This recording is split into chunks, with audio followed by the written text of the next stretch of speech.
Okay, this one's called double fist. And opposite of stack, where we have our fists on top of the other one. This one, they'll be side by side. That's the sign or the signal. And this one, when one slaps the ball, we will have the opposite girl go first. So 3 is going to cut and come to the corner. And 3's not gonna just go straight. We want 3 to kind of cut to the block to try to get attention and everybody think that we're trying to get her the ball down here at the block. Which if we can, great. If we can't, which is more than likely that we can't, no big deal. So 3 will come to this corner. As soon as 3 has passed, 2 is gonna do the same thing and come to the opposite side, going through the block. As soon as that's happening, this is gonna happen super quick. Bang, bang.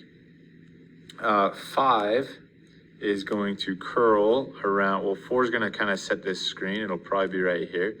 And 5 will curl around and come to this block.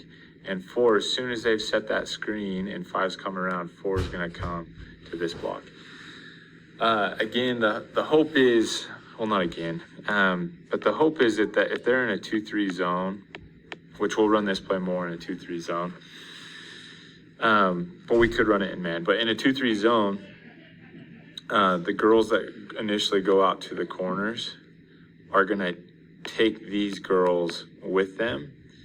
And the hope is that either 5 will be open here or 4 will be open here because there will only be 1 defender. So that's kind of what we're hoping for. And the worst case scenario is we pass it out to the corner.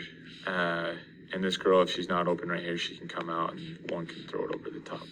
So that's double fist, and we line up on the free throw line.